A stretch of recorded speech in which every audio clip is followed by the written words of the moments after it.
We shall commence this module by discussing about the public goods in brief. Theory of public goods provides a rationale for the allocation function of public policy. Public goods exhibits the feature of non-excludability and non-rivalry. In the provision of public goods, private market fails to utilize resources in an efficient manner. Public goods are also closely associated with the free rider problem, in which people do not pay for the goods and many continue to access it, which in underproduction, overconsumption and degraded goods, and hence government intervention is required. The problem then is how the government should determine how much of such goods are to be produced and allocated. The difficulty lies in deciding the type and quality of a public good that should be supplied and how much a particular consumer should be asked to pay. In case of private goods, consumers pay for the benefits received, but the problem in case of public goods is how these benefits are valued. Individual consumers have no reason to reveal to the government how highly they value the public goods. To serve as an effective mechanism of preference revolution, voting process on tax and expenditure decisions could be taken. Voters are confronted with the choice among budget proposals which carry a price tag in terms of their own tax contribution. However, the political mechanism is imperfect and can only approximate what would be the optimal budget choice. To explain the preference revolution, there are two theories in public finance literature: the ability theory and the benefit theory, which was developed by Eric Lindahl. The benefit theory has a modern variety which is known as the voluntary exchange theory. Moreover, the module is about this theory in detail. After studying this module, you shall be able to know about the benefit theory or the voluntary exchange model, learn the two approaches of voluntary exchange model, that is Lindahl and Bowen's approach, identify the advantages and limitations of these approaches, analyze the feasibility of the two approaches. Now, we will move on to discuss the benefit theory or voluntary exchange theory. Most governments collect funds from various sources to provide public goods or to finance transfer payments. The supreme source of revenue in mixed economies is taxation. Under the voluntary exchange model, tax levels are determined automatically because taxpayers pay proportionately for the government benefits they receive. Putting it another way, the individuals who benefit the most from public goods pay the most taxes. For analyzing the voluntary exchange or benefit theory, two models have been discussed, the Lindahl model and the Bowen model. So, let us first discuss the module, that is Lindahl model. Eric Lindahl, from 21st November to 1891 till 6 January 1960, was a Swedish economist and a professor in economics at Uppsala University. He was also an advisor to the government of Sweden and the central bank. Lindahl modeled the question of financing public goods in harmony with individual benefits. The quantity of the public goods satisfies the requirement that the total marginal benefit equals the marginal cost of providing the public good. The necessary and sufficient conditions for such an equilibrium being, first, the sum of the declared willingness be greater than the cost of provision, and second is the minimum willingness to pay is positive and non-zero. Eric Lindahl was deeply influenced by his professor and mentor Knut Wicksell and proposed a method for financing public goods permissible to show that consensus politics is possible.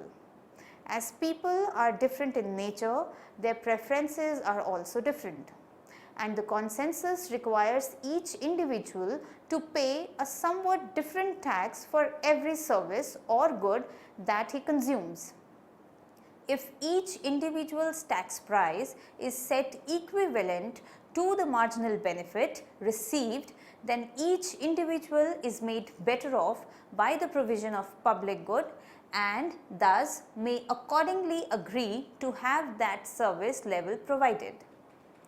A Lindahl tax is a system of taxation in which individuals pay for the provision of a public good in accordance to their marginal benefits.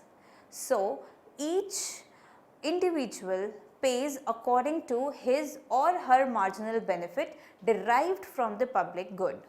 For example, if a loves scenic beauty and likes to be close to nature, he might be ready to pay $5 per day for sitting in a park, whereas a college student who does not visit the park very often will not be ready to pay so much, but might agree to pay $1. So, a person who values a good more pays more.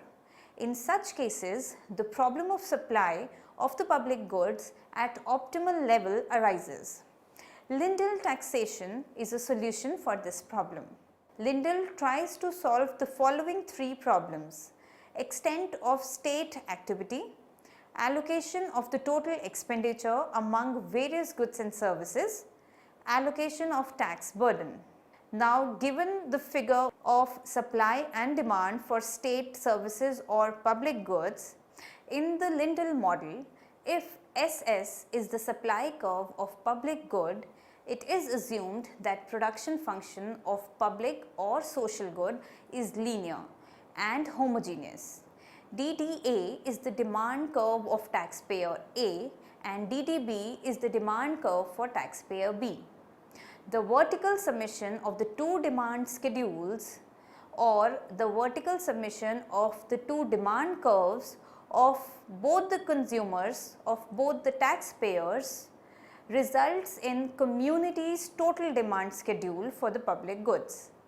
A and B pay different proportions of the cost of the services.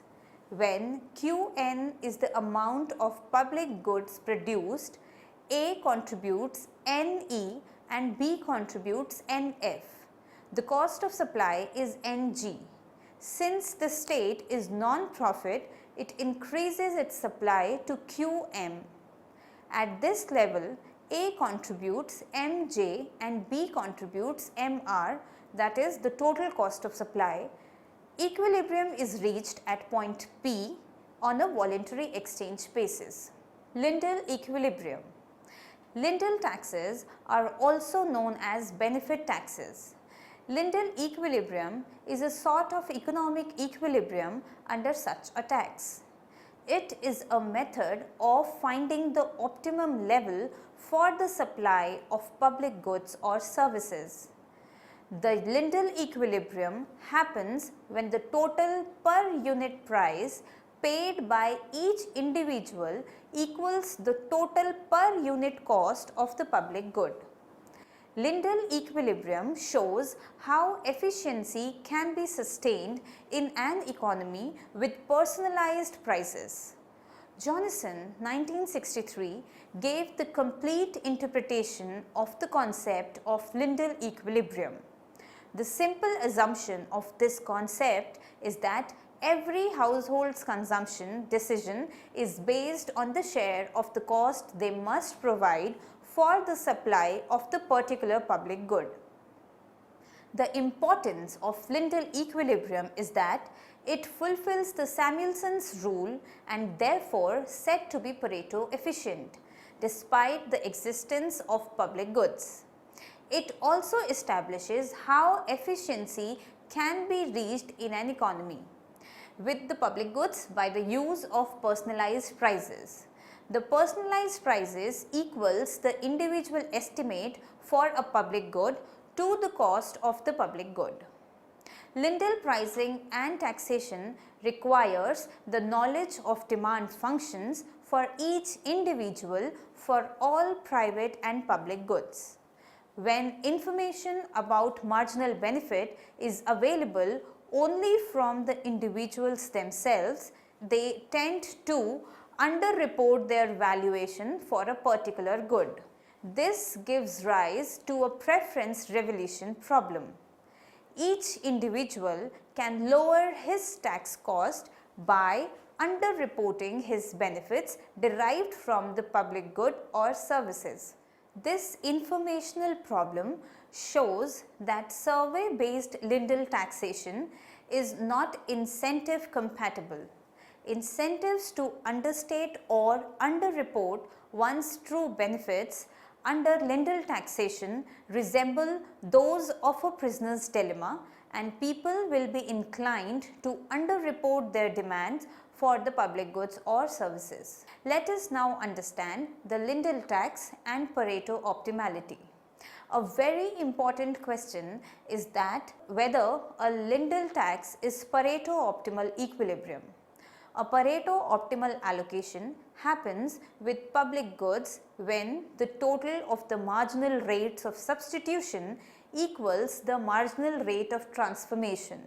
So, if it can be shown that this holds true in Lindahl equilibrium, it can be conveniently said that it is Pareto optimal as well. This can be shown by figure.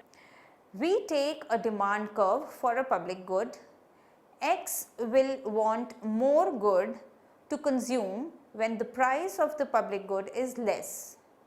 Let the horizontal line, that is the dashed line, be the full price of the public good.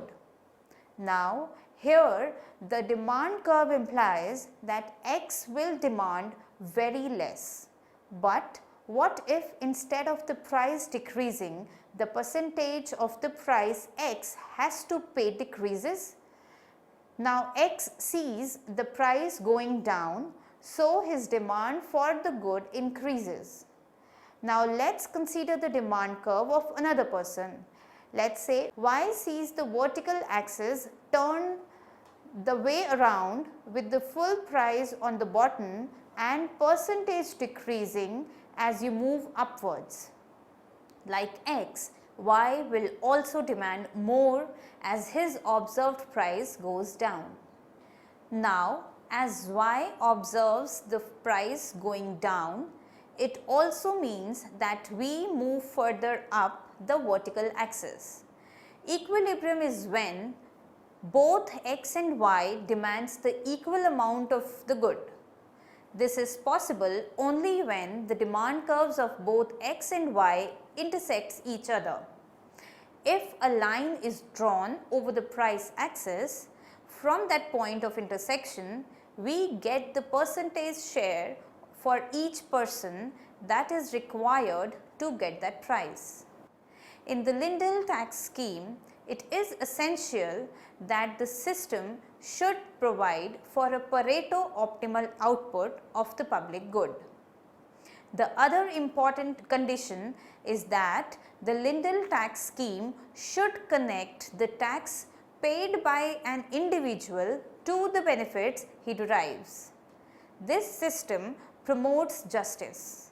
If the individual's tax payment is equivalent to the benefit received by him, and if this linkage is good enough, then it leads to Pareto optimality. Consider figure. So, it is observed that X is paying P into 45% per unit and Y is paying P into 55% per unit, and the economy produces at Q star units. This point is called the Lindahl equilibrium and the corresponding prices are called Lindahl prices. Let us now look into the mathematical representation of the same. We assume that there are two goods in an economy.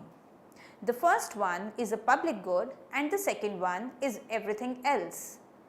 The price of the public good can be assumed to be P public and the price of everything else can be assumed to be P else. So that alpha into P public divided by P else is equals to MRS of the person. This is just usual price ratio or marginal rate of substitution that deals. The only change is that we multiply P public by alpha to allow for price adjustment to the public good. Similarly, person 2 will choose his bundle such that 1 minus alpha into P public divided by P else is equals to MRS of person 2. Now, we have both individuals utility maximizing. Moreover, in a competitive equilibrium, the marginal cost ratio, that is the price ratio, should be equals to the marginal rate of transformation, that is marginal cost of public good, that is MC public divided by MC else is equals to P public divided by P else is equals to MRT, which represents marginal rate of transformation. There are certain limitations of Lindahl's model. Let us now study them. Lindahl prices do face some serious drawbacks. First, individual demand curves and thus individual preferences are not easily known. Due to the free rider problem, people have the incentive to hide their true preferences and thus their marginal valuation. However, mechanism design of groves which is strongly individually incentive compatible and Vickray auctions could be used to overcome this problem. Another drawback is that Lindahl prices may be unfair. Consider a television broadcast antenna that is discretionary placed in an area. Those living near the antenna will receive a clear signal while those living farther away will not receive the clear signal. Those living close to the antenna will have a relatively low marginal value for additional wattage, thus paying a lower Lindahl prices compared to the living further away, thus paying a higher Lindahl price. Now, we will move on to discuss the Bowen's model. Bowen's model has more functioning significance since it establishes that when the public or social goods are produced under conditions of increasing cost, the opportunity cost of the private goods is foregone. Consider figure.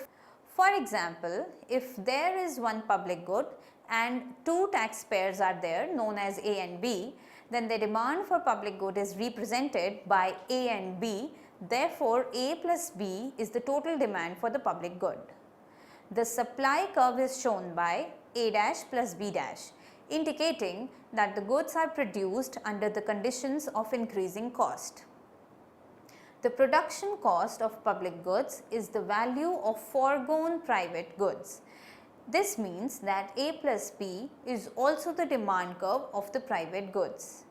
The intersection of the cost and demand curves at B determines how a given national income should, according to taxpayers' desires, be divided between the social and the private goods.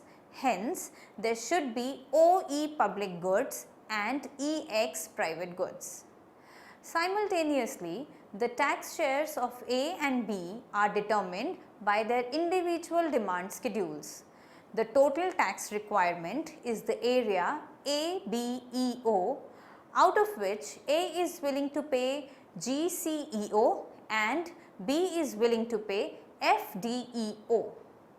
Let us now discuss the advantages and limitations of Bowen model. Advantages. The advantage of the Bowen model, that is also known as voluntary exchange model, is that it takes into consideration the direct correlation between revenue and expenditure in a budget. It explains the role of market in the allocation procedure of the public sector. Limitations. Although simple in its application, the model has the various difficulties. It limits the scope of government activities.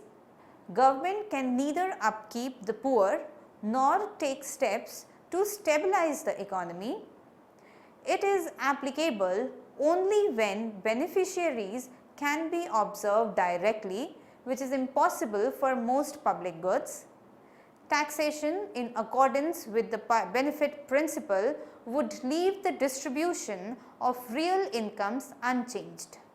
Let us now discuss the application of benefit principle. The benefit principle may be applied as a guide to tax structure design in the following ways. First, a general benefit tax. Under the benefit taxation, each taxpayer would be taxed in line with his or her demand for public goods. Since preferences differ, no general tax formula could be applied to all the people. Government can ask how much various consumers are willing to pay for the same amount.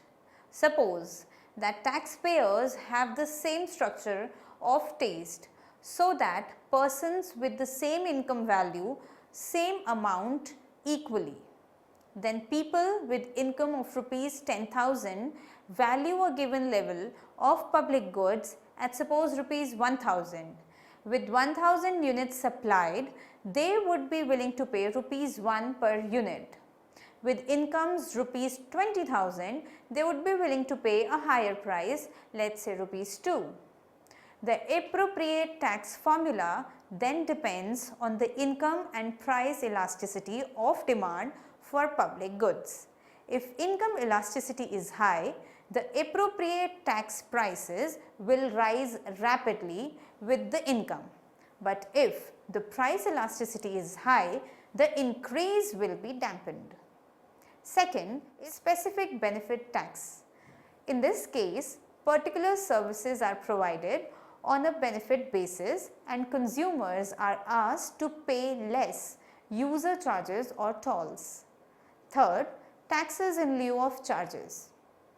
At times when impositions of direct charges are costly, a tax on complementary products may be used in lieu of charges. For instance, automobile taxes may be used in lieu of tolls. Next is earmarking. It means allocating revenue collected from taxes. The ability to pay approach treats the government revenue and expenditure separately. Taxes are based on taxpayers' ability to pay and there is no quid pro quo. Taxes paid by the taxpayers are seen as a sacrifice, which raises the issues of how much the sacrifice of each taxpayer ought to be and how it should be measured. Equal sacrifice. The total loss of utility, because taxation ought to be equal for all taxpayers, the rich will be taxed more heavily than poor. Equal proportional sacrifice. The proportional loss of utility, because taxation ought to be equal for all taxpayers. Equal marginal sacrifice. The instantaneous loss of utility as measured by the derivative of the utility function, because taxation should be equal for all taxpayers.